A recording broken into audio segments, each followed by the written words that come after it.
Production and distribution of City Club forums on IdeaStream are made possible by the generous support of PNC and the Raskin Family Fund, with additional funding from Robert Conrad, Cleveland State University, the Chautauqua Institution, the Cleveland Clinic, and the United Black Fund of Greater Cleveland, Incorporated.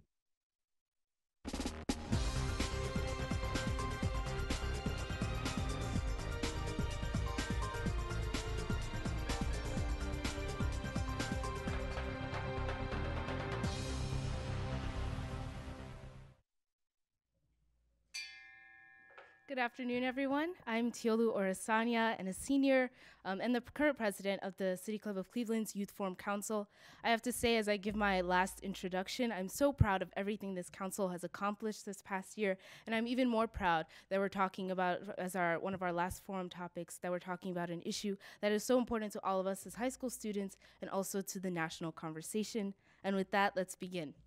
On March 24th, over 500,000 people marched in Washington, D.C. at the March for Our Lives protest. Thousands more joined them all over the world, including right here in Cleveland. Those marching were part of a movement that has demanded comprehensive gun control legislation, a debate that has been reignited ever since 17 lives were taken in Parkland, Florida on February 14th. However, as the movement shifts from protest to policy, the legislation that has been introduced addresses school safety.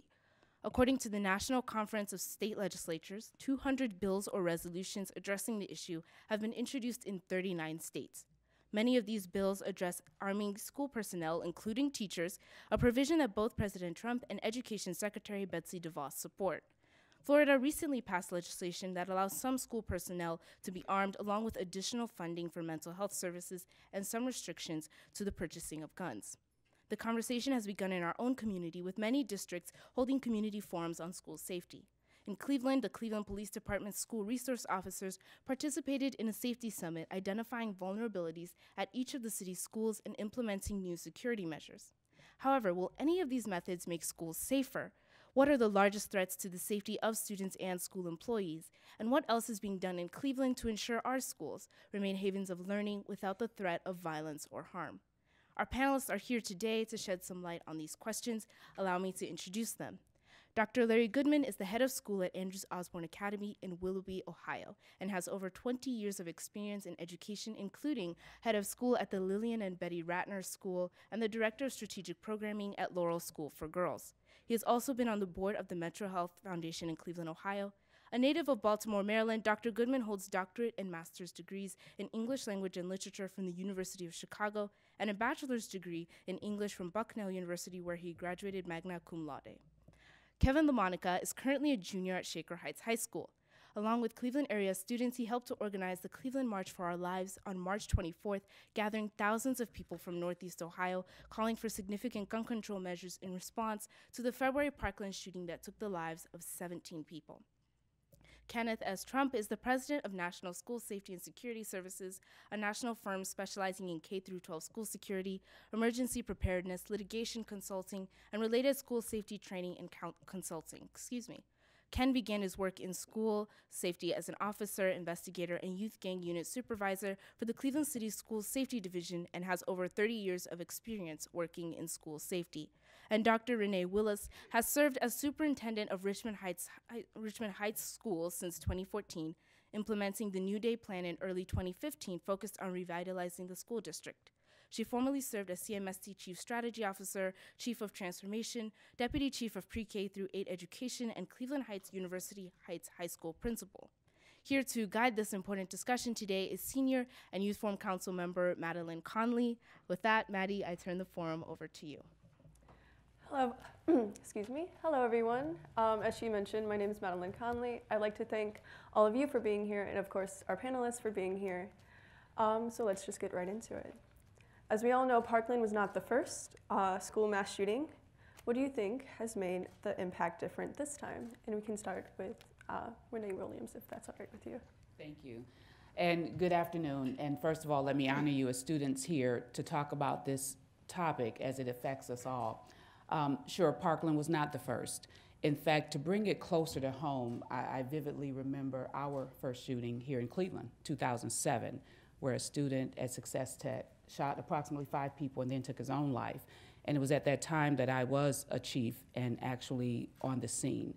These are the things that change your life forever. There's not one course that Dr. Goodman or myself could have ever taken in our quest for a PhD to prepare us for that. So my opinion about what makes this different is that it is now the students, you, that have risen up to take charge of this from a policy standpoint. We march, we riot, we protest, but it is the policy and the changes of those policies that will make a true difference. My perspective, which I'm sure I'll get to share later, is one from a holistic, humanistic approach, because also no matter what the policies may be, we are humans, and it is about our interaction with each other, our relationships, and the things that truly matter that will make a true indent. So Parkland was not the first, but because of the student voice, I think it is gaining the most traction that we've seen for errors. To grow on that, expand on that a little bit, it is students now who are organizing around the country. And I think one thing that makes us different is we have an unbelievable amount of information at our fingertips. I think so many times young people are kind of characterized as they always have their faces in their phones, they don't care about anything in the world, but in reality, this generation is the most educated generation this world has ever seen, because we have the resources to educate ourselves and to communicate with people around the globe about things that we care about. We have things like Twitter and Instagram and Snapchat that allow us to communicate with people in California who are doing the same things that we are. So the fact that it's students who are doing this, I think, I definitely agree. That's the reason that I believe that a real change will be made. I can just say, first of all, let me answer the question that everyone wants to know. No relation. It's usually the one when your last name's Trump, it changes your life, regardless of your political position in life. So let's get that one on the table, regardless of your political perspective. I've been in the field for more than 30 years. I started young, really, in high school, in Cleveland City Schools when the desegregation order took place and the Division of Safety and Security was created, and I used to hang out with the security officer rather than the study hall, and learned a lot about that, and went back to work at the school from where I graduated while I was working on my bachelor's and master's, and now 30 years later working on my doctorate at Johns Hopkins. I'm still in school safety field. I've taken it a little bit differently into having worked for school districts for about a dozen years to working on my own business and doing security assessments, emergency planning, professional development training, and expert witness work more in recent years. And I've lived and worked through the Columbine era, which will be 20 years next year, for which many people in this room were not alive at the time. Many people in the education community were not in the positions that they were in superintendencies, heads of school, principals, school resource officers, whatever that, teaching. And moved through the Sandy Hook era and now through the Parkland. So I've seen that. I've seen us repeat some cycles. A lot of the best practices that were established after Columbine, through a lot of deliberation, conversation, focus on what we say is a balance between the human aspect of school safety, the people side of school safety versus the hardware. Personally and philosophically, we're more from the people side of things as well. What I've seen in analyzing cases, including doing expert witness work on the Sandy Hook case and many others that occur in schools, crimes and violence, from active shooters to other types of assaults and abductions, is that those cases involve allegations of failures of people and procedures, exactly what Dr. Wills is saying. And we have to focus on balance and the people side. I do think what's different now is certainly the student end of things. I think that parents are better educated, just as you're saying, Kevin's saying, that the information's out there, and the media is better educated, and they know what questions to ask to hold people accountable, as do the students and the parents. The question is, will we do another cycle of do the same thing over again, have the same conversations and go down the same rabbit holes, or will we actually do something that's different? And I do think it's in your hands, and I will say, while certainly the demonstrations are there, I hope to see young people go register to vote as well, because it will affect policy and it does affect implementation and action on things to take that protest to the next level. Let me say that a little bit more bluntly. What the grown-ups who are advocating on the other side of things like gun ownership and limiting access to guns, what they're counting on is it's the same thing that has happened in every single election in our history will happen again. And that's that people under the age of 25 won't vote. If you do, this is a slam dunk. 70-some% of the people in the country favor that which you and others have advocated for, which is some common sense form of gun control. I don't think it's the answer to the problem. I think it's one of the components of how we should respond today. But it's not just, it would be nice if you did vote. It is, what good is education if it doesn't lead to action? So you're more educated. You've got access to Twitter and you can Snapchat with your friend in California. If it doesn't get you and your friends pulling levers, well, we don't pull levers anymore, but you know, voting in November for a candidate that represents what you believe, and importantly, against a candidate who will go on the record as saying, I'm not going to do that. If it doesn't translate into that, then that would be a shame. Vote, please. So similarly, March for Our Lives is not the first movement for gun control. What do you see driving the extensive media coverage that we've seen? I can pretty surely say that the reason that this movement is getting so much traction is because the students who are leading it are white. And I'm going to be frank here. There have been young black activists who have been out on the streets protesting and doing the work for this issue for years and years, and they have been overlooked because of the color of their skin. And as someone who is, I guess, a leader in this movement now, I've tried my best to amplify those voices, to bring light to those issues, to the fact that black children are 4 times more likely to be harmed by a firearm than a white child is, that black children are 14 times more likely to be killed in a homicide than a white child is. And these are issues that need to be dealt with in this conversation. It's not an effective conversation if it's not intersectional. And I think it's because it's led by a bunch of white students, to be frank. I think I also looked at, from a research end last semester, for my doctoral program, the whole issue of news framing of school shootings. And there's been some interesting research there. Michael McCluskey's done some work out at Chattanooga, Tennessee on that, and put a book out last year, 2017, on just the whole issue of news framings. And there are various frames in the news cycle: victim, villain, vindicator, and certainly one of those emerging and expanding themes has certainly been gun control versus gun rights. And after Sandy Hook, what we saw is that if you go back to Columbine, a lot of the focus and conversation, while the gun issue was certainly there, it wasn't as prevalent as it was today. But after Sandy Hook, it was, as I've often said, school safety has been seized on both sides of gun control and gun rights. It's not a political statement, it's an observation of what's going on, to the point where we've really shifted the conversation there, both in the media and in the community, even more so than best practices in schools, comprehensive approaches to school safety, prevention, and the other things. So there's sort of a tension that's going on with the gun issue, both sides here, and it is a game. If you talk about gun rights or gun control, then we hear the conversation, let's arm teachers. So you have these extremes, and there hasn't been a lot of conversation up until just recent weeks and after Parkland on going back to some of the best practices that you can deal with to deal with safety and security in the here and now. And it's been made an either or debate. It's either a gun issue or school safety. It really, as we talked about beforehand, should be both.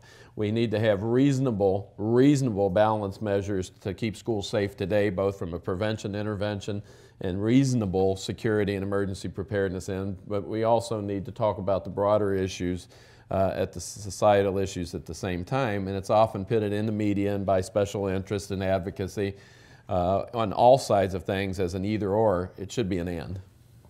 So Madeline, if I can interject here, I first want to thank Kevin for lending his voice to be so blunt, as you put it, to say what you said.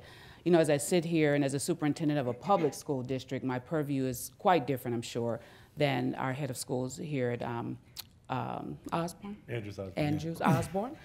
And I think even back to my 30 years in the public schools and how our purview has been one that has had a different tenor from those in private schools. There have been many non-academic barriers that we've had to deal with, and my heart broke after 2007 when the Cleveland schools had to do the hardware piece and put metal detectors in every school, starting with kindergarten. And my mind went to what kindergartner is supposed to walk up to their first day of school and know that school is a place that you have to enter through metal detectors.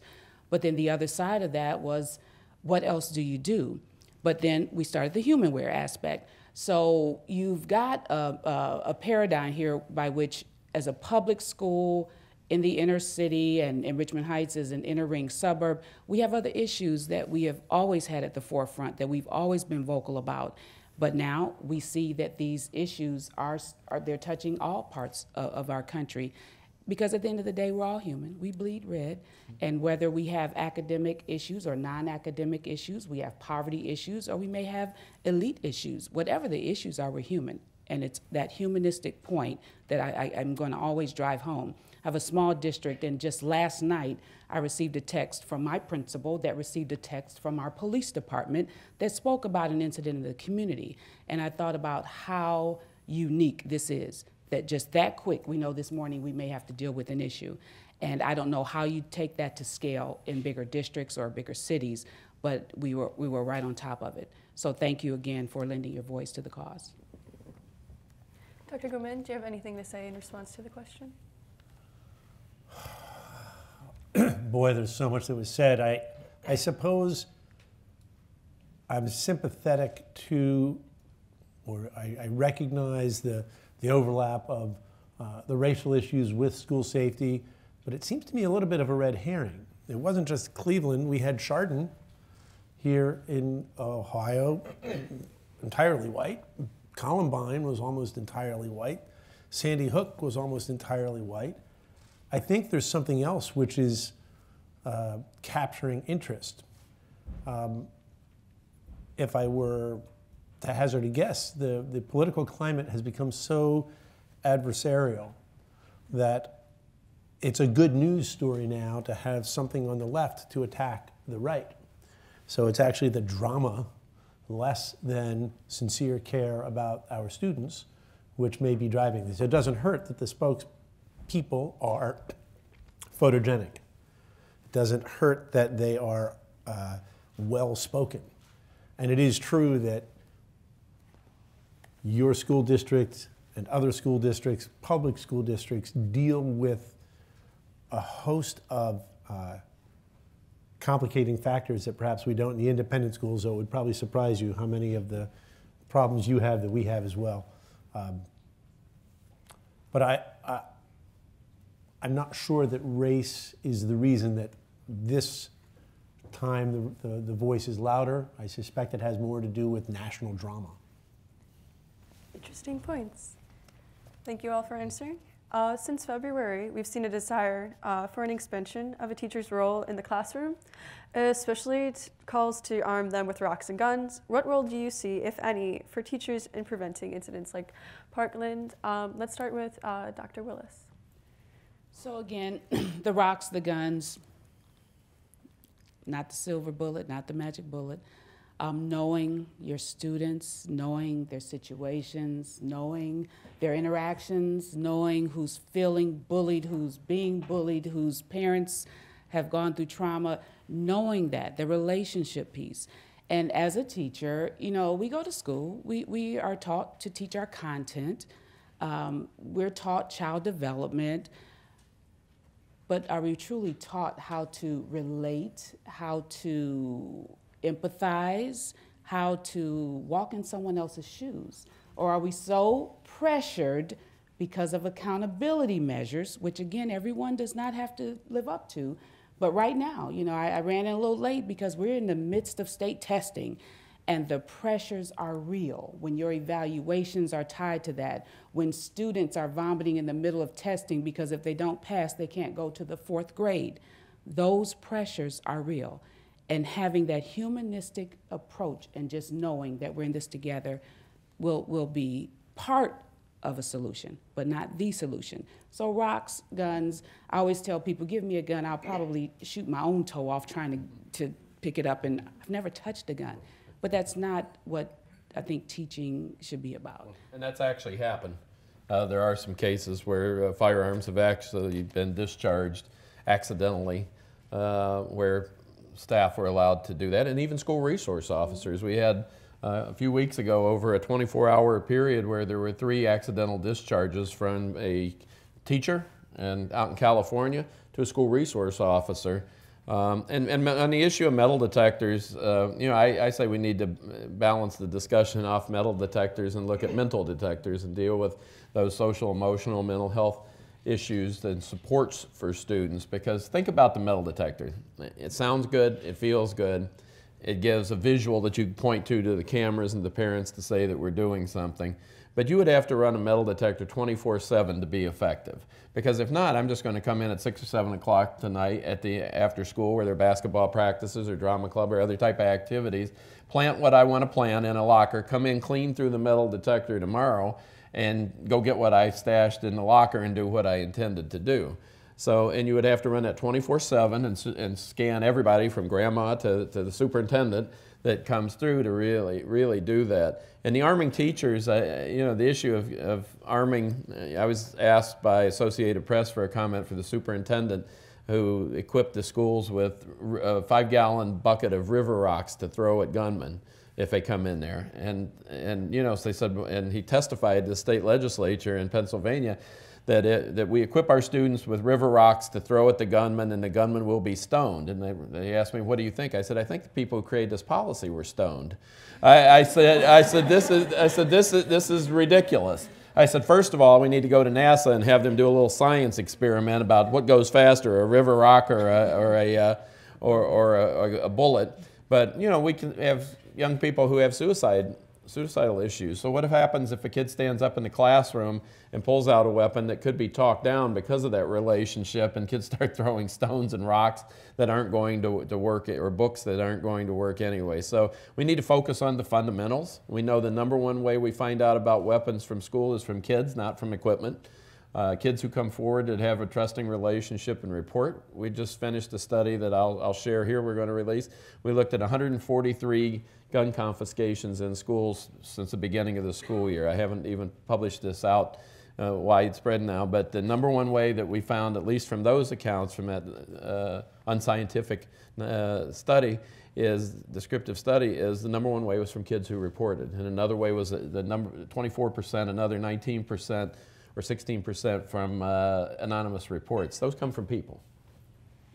Madeline, the question you asked was, what's the role for teachers in this? And I think Dr. Willis's inclination is spot on. Remind ourselves what the teachers are there to do, which is not just teach reading, writing, and arithmetic, but to be much more holistic in their work with and assessment of students. I worked with a woman, Joanne Deek, who used to say, and it was a heavy burden for all of us who listened to her to take on, she used to say, every day a teacher gets up and doesn't know if that's the day that he or she is going to change a student's life. And you may not even know if it happens. With that in mind, we need to remind ourselves how much work teachers are asked to do, and when it comes time to paying them, we should pay them appropriately. When it comes time to evaluating them, we should evaluate them differently. When it comes time to negotiating big contracts, frankly, I think we should not. I think we should deal with the teachers, not a big union. I think that would help us empower those teachers who are doing really good work. I think it's a much broader discussion than simply should they or should they not be armed. By the way, of course they shouldn't be armed. That's just idiotic. Kevin, do you have anything to add? I guess I wanted to touch upon a point about the side effects of possibly like, let's just take arming teachers as a drug for a disease that we see in the American school system. And with every drug, you're going to get some side effects, obviously. And if we look at school discipline, that's one of those side effects. The fact that, let's just look in Ohio, for example. The #1 reason students are disciplined in Ohio is not fighting, it's not drug use, it's not truancy, it's disobedience or being disruptive, which is over double the next reason students are disciplined, which is fighting. And then if you look at the statistics of who is being disciplined, it's disproportionately students of color. So when you think about adding a firearm to that equation, it becomes fatal for disproportionately students of color. And that is not something I think that's something that's constantly overlooked, how this affects already marginalized communities in our country. And it's like and not even just like taking it past arming teachers. Who knows about the school to prison pipeline? That is only aggravated when you add more law enforcement into schools, when you add more firearms into schools. So this isn't a one-sided issue.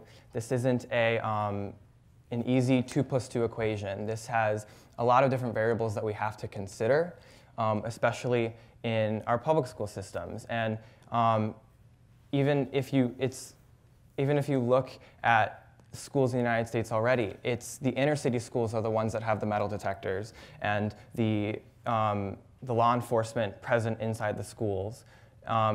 It goes back to this whole idea that in our country we criminalize the color of people's skins. And I just think that in this conversation that needs to be close to the forefront even.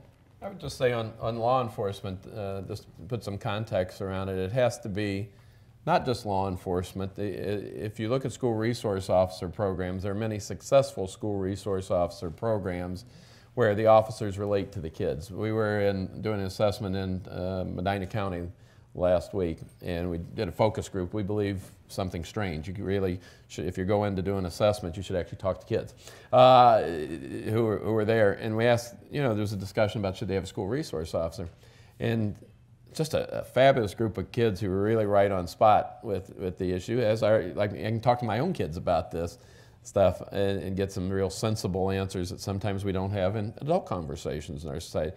And the kids said, we don't mind having an officer, and it would make us feel safer as long as that person was approachable. It's approachability, it's relationships, and it goes back to there because we know that with security personnel and having started there in Cleveland schools and with the resource officer, if you have the model properly designed, the triad model where they are counselor, law-related educator, and enforcement, not just all enforcement, as you're saying, it's how they're used.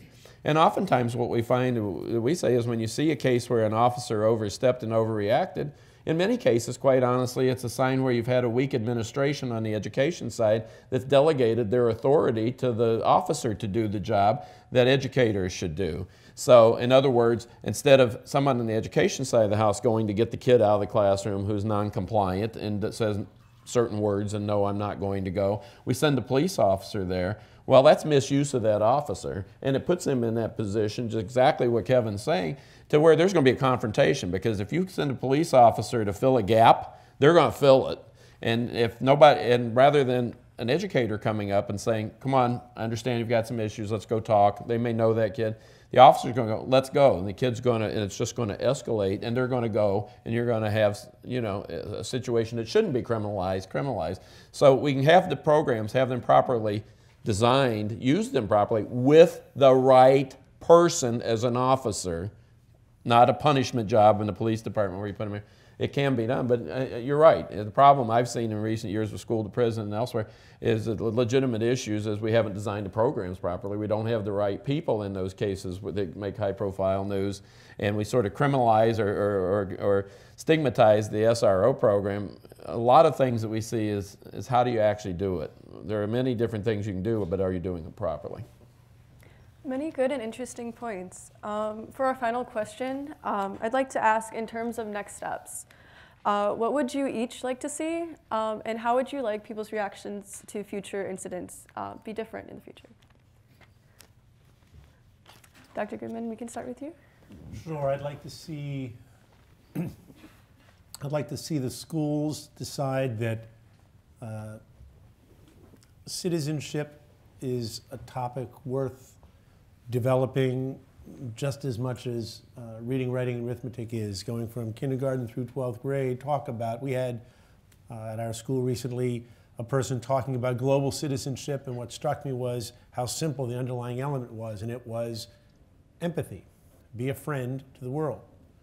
If we could not only look around for the pathology, which I agree is an important component, but let's start teaching the fundamental skills of being good citizens and gun control. And by the way, I'd like to require everybody to read the Second Amendment. It won't take long, but then we can actually have an informed discussion about how that works. But some gun control. If you know anything about care for mental illness, I think there's something like 17 beds for pediatric psychiatry in Cleveland. 17. In other words, if you're a teenager who's suffering from mental illness in Cleveland, you can't go anywhere, probably. I'd like to see us reinvest in the infrastructure that would help us with mental illness, because the people who say it's not guns, it's the person behind the guns, they're not entirely wrong either. I'd like to see us do a lot. I would like to piggyback on that, because it is along the vein that I'm thinking. More training, because you mentioned the right person as an SRO, as a resource officer. A lot of people could be taught to be the right person, and I believe that there's training and professional development around the global citizenship, around unconscious biases, around empathy training. I think that a lot of people can become the right person if we acknowledge our deficiencies, which many of us struggle to do because we don't know what we don't know. But unconscious bias is real. And I think, to Kevin's point, where you were really pulling at something today in this country, we're dealing with a major situation of that unconscious bias with the Starbucks situation yesterday. And I don't know if people are aware of that, but that is the premier example of where someone's unconscious bias based on someone's appearance or color of their skin took them to a different place, and the reaction ended up with police and arrests. And I think that that's where I would like to see things going, with the training, cultural relevance with teachers, pedagogy that's relevant to a student and their circumstance. That's my wish. Obviously, we have two people who work in schools and one who works for school safety. I've been more on the gun reform side of the solution to this issue. So I want to see some common sense gun reform in this country. Including things like universal background checks, which, based on recent polling, has over 90% of support in this country. I want to see, obviously, more funding and resources for mental health, because if we look at who has been committing, who has been behind the gun in mass shootings, it is a lot of times people who have dealt with mental health issues in the past. I'd like to see an assault weapons ban, because if you look at Sandy Hook, if you look at Las Vegas, if you look at Parkland, if you look at Pulse in Orlando, those were all carried out with a semi-automatic rifle that were designed to kill people. They were not designed to kill a deer in the woods. We have other guns for that. These guns were designed to kill, and they shouldn't be in the hands of civilians. They're designed to kill efficiently and quickly. Yes. And on that point, accessories like bump stocks that make killing even easier, those have no place in the American population. I know that Governor Kasich, right after the shooting in Parkland, released 7 policy initiatives that he wants to see implemented in the state of Ohio, one of which is that the ban on accessories like bump stocks. Another thing is this thing we've been seeing around the country called a red flag law, which says that people can petition a court for somebody who poses a risk to other people, like domestic abusers.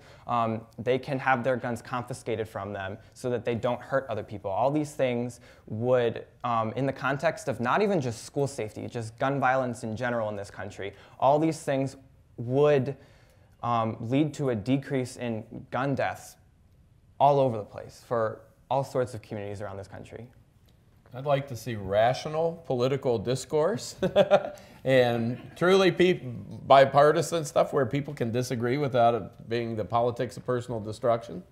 I don't have a lot of hope for that, quite honestly. I think it's going to be a long run. It's going to be in your hands. I will be working many more years now at my age with young children, Lord willing, but I think it really is going to be a long process. And I think while we have that work that discourse, and share our passions, I'd also like to see our efforts focused on best practices for school security and emergency planning that's not throwing rocks, not arming teachers, not unrealistically talking metal detectors, but we focus on building cultures where kids feel comfortable coming forward and reporting, that they have someone that they can trust, that you have ways to provide mental health, behavioral, emotional supports for kids, that you have data integration where people who in all these incidents know about different pieces of the kid, but nobody integrates that data and puts it all together until after a crisis, that we do a better job of that. And then once you know about it, you have the resources to deal with it.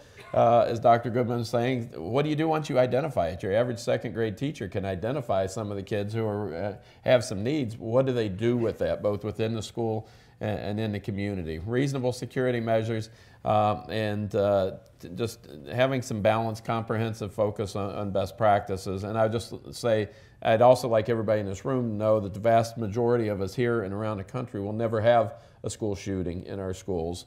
There are many issues. While we focus on that one threat of school shooting because of the media framing and conversation, we could have also sat here today and talked much more in depth about bullying, relationship issues, aggressive behaviors, fights, some communities, gang issues. There are many other threats, non-custodial parents coming to take kids out of elementary schools.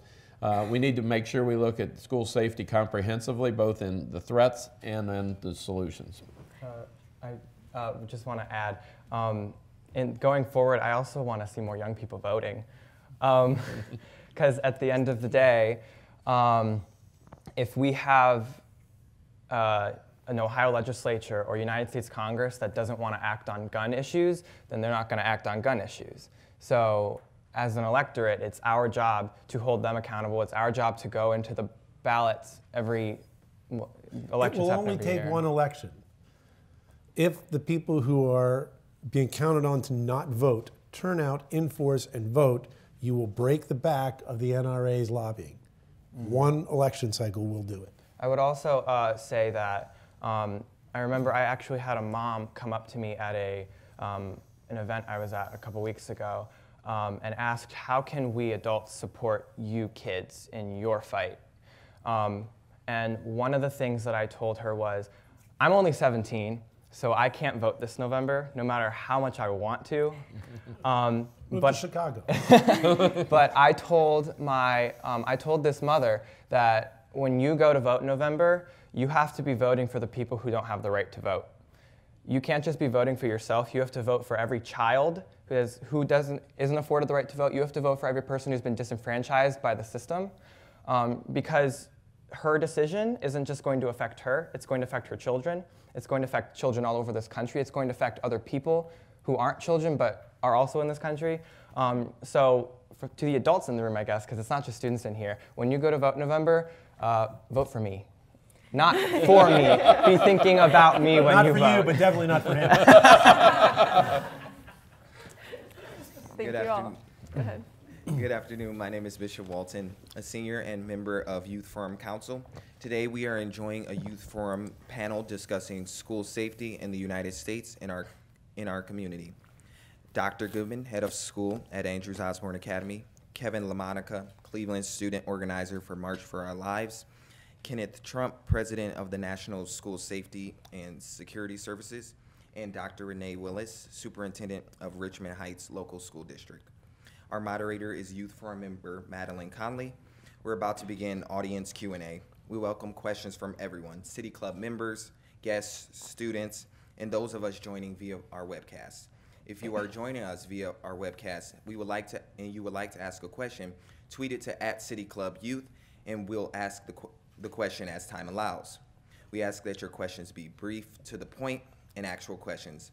If you have a question, please raise your hand, and our microphone holders will come to you. Holding our microphones today are Youth Forum Council members Louis Yee and Natalie Sapula.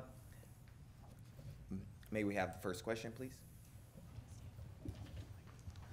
Hello. So how do you all go about informing someone who doesn't see a need in changing gun control laws or changing gun laws, or someone who doesn't believe that the color of someone's skin is criminalized and that there is a certain institutional racism and discrimination when you have guns?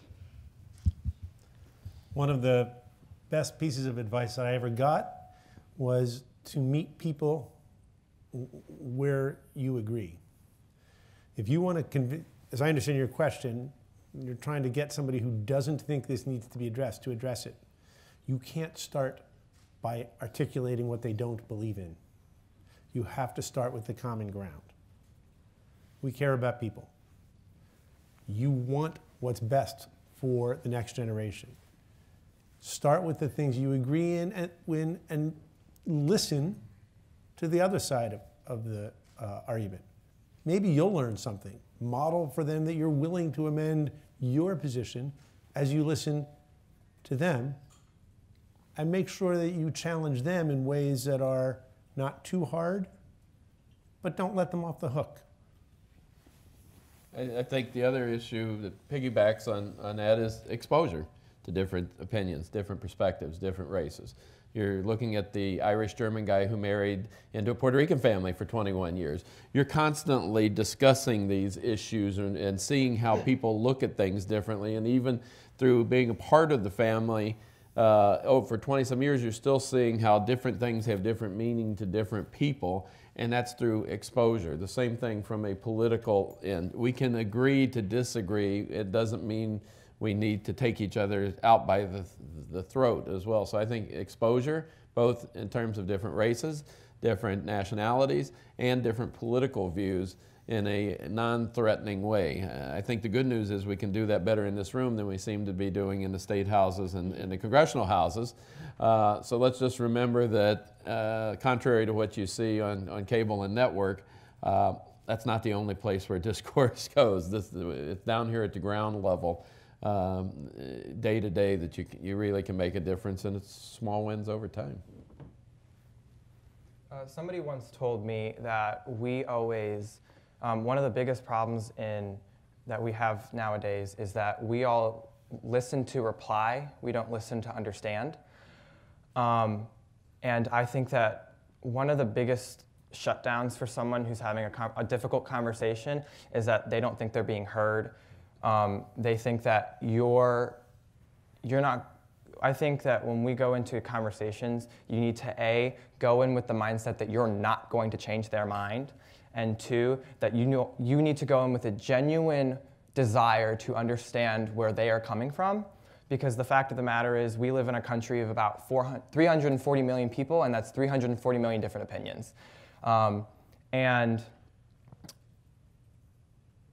Oh, I lost my train of thought. And everybody, and all 340 million of those people are going to have different life experiences, different perspectives on the world, different worldviews, and all those things are going to contribute to their own views on a particular issue. So going in with a genuine desire to understand why they think some way is, I think, a critical aspect to having a productive conversation.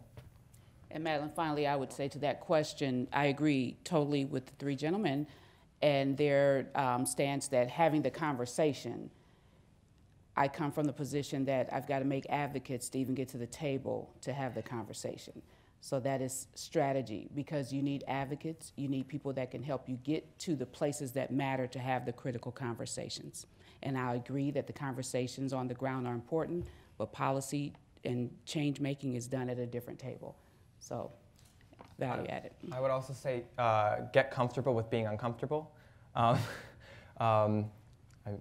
Because productive conversations, 9.9 times out of 10 are going to be uncomfortable conversations.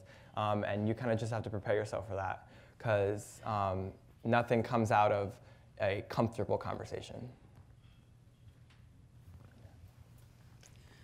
Good afternoon. I have experience as a 31-year teacher in the Cleveland School District. And what I notice in education is things become flavor of the month. So flavor of the month, flavor of the day, flavor of the moment is arming teachers, bringing in resource officers.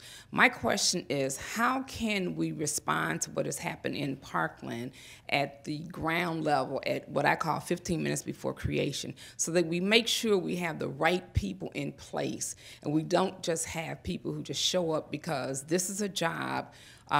We're reacting to what has happened. We're having policies or suggestions made by people like the president, the head of the education department, who have not taught in school, who have not been in school. How can we implement the things that the four of you said you want to see in a way that it actually helps the situation, and not 5 years down the road we say, well, we hired the wrong company, we hired the wrong people, and we still have dead children and dead teachers?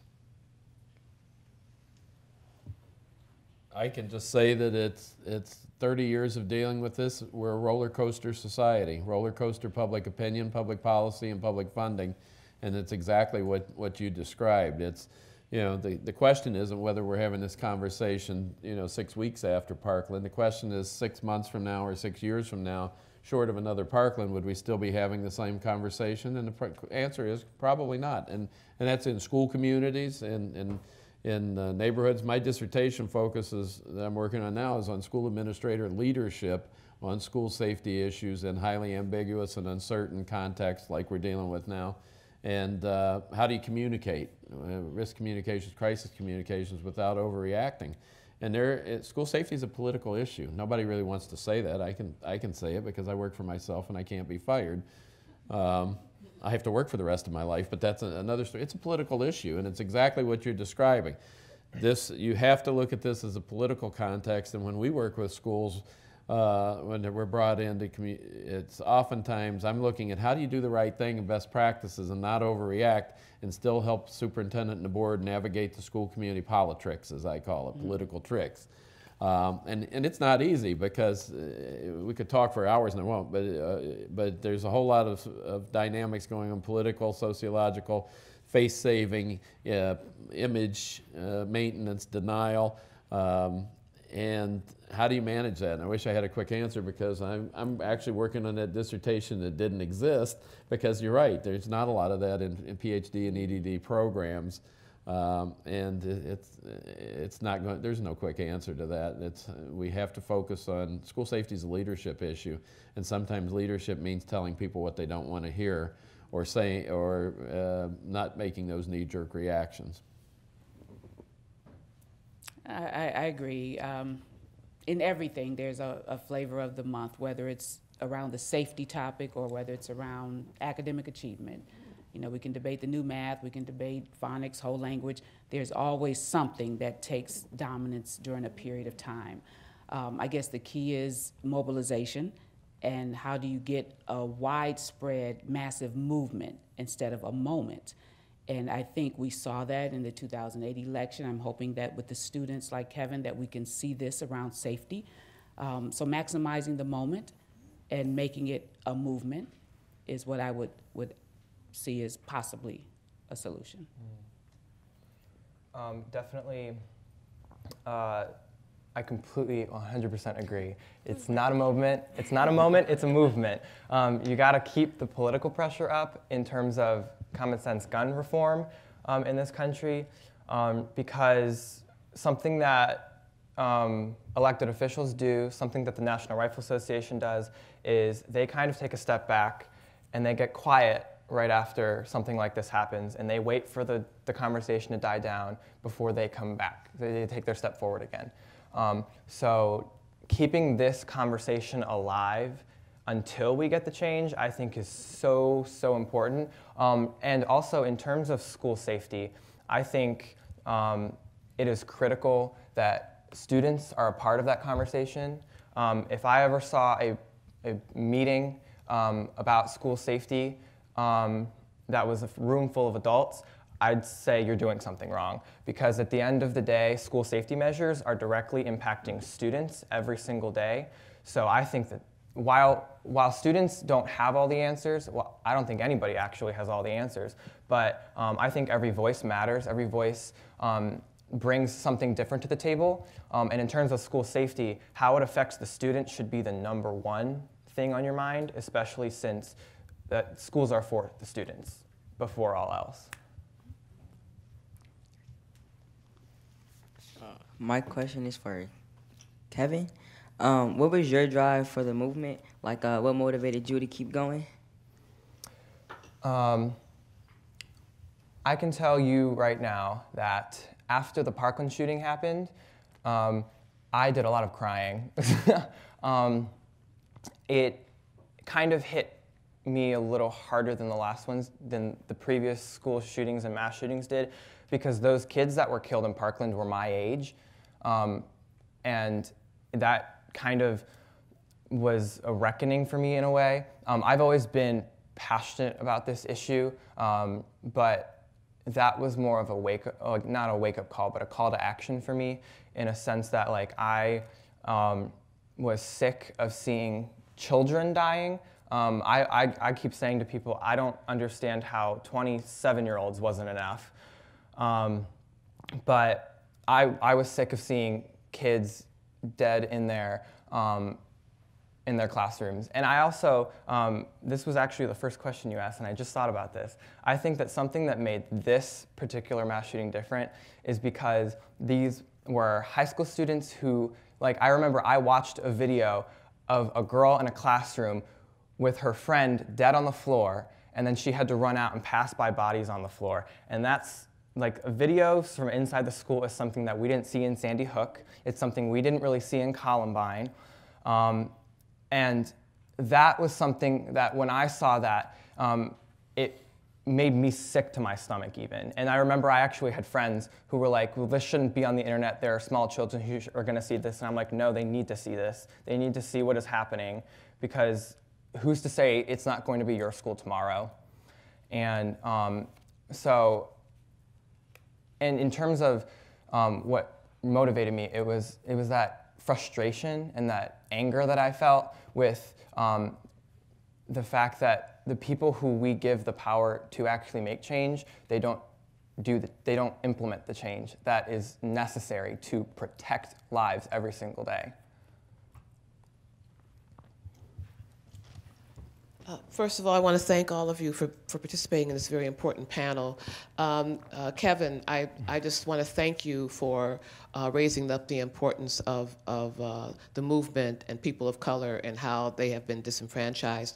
Are you a member of SCORE? I am. Okay, I could I'm tell. a SCORE leader. I could tell. I love it. Help young people. You know, it's really interesting. We want to be comfortable with our own race. Can you please talk about how do you reach out to another race and why is that important as far as socializing and strategizing and all of that?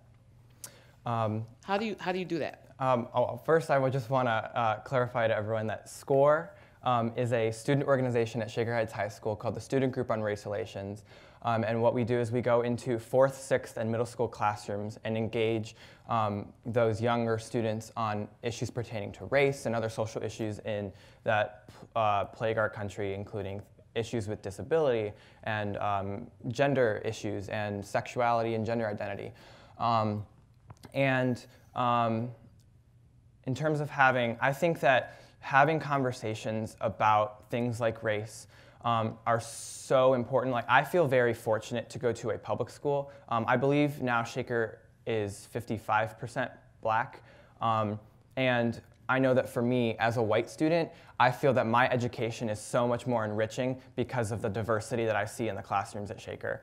And the conversations I have with those people, because like I said before, everybody comes from a different place. Everybody has a different worldview, and that makes my education so much more enriching. And one thing that I always do in SCORE is I say that the first step to tangible change is a conversation. And so I'm assuming everyone in this room knows that there are so many racial issues in this country that range from police brutality to voter disenfranchisement to issues with the criminal justice system in schools to drug policy. Engaging people in those conversations, making sure people are informed on those issues is a very key first step to getting that tangible change, to getting that institutional change. Because racism manifests itself not only on an institutional level, but in a societal level, and a personal level even. All right. Good afternoon, everyone. My name is Justin Tinker, and I serve as Vice Chair of the Youth Forum Council. Like Tiolu, it's hard to believe that this is the end of this year's season. And with that, I have a couple thank yous. I, of course, want to thank all of our panelists for coming to today's forum, some of them making adjustments on a moment's notice. I want to thank all of you guys for attending and being part of this conversation. You know, that's a lot of the work that we do here, not only around gun control and school safety, but also on a wide variety of issues that we look at throughout the year. So to all the underclassmen, the juniors, the sophomores, and the freshmen, I want to encourage you to consider joining the Youth Forum Council next year and lending your voice to these types of conversations and helping make sure that these types of discussions and this type of change continues, because discussion matters and your voice matters, and we need to make sure that keeps happening. And so with that, we've reached the close of today's forum. I want to thank Dr. Goodman, Ms. LaMonica, Mr. Trump, and Dr. Willis, as well as Maddie for moderating. I want to thank everyone for attending, and this forum is now adjourned.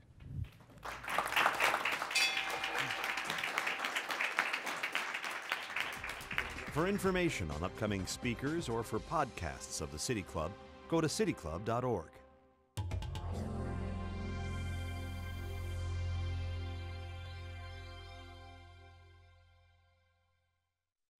Production and distribution of City Club forums on IdeaStream are made possible by the generous support of PNC and the Raskin Family Fund, with additional funding from Robert Conrad, Cleveland State University, the Chautauqua Institution, the Cleveland Clinic, and the United Black Fund of Greater Cleveland Incorporated.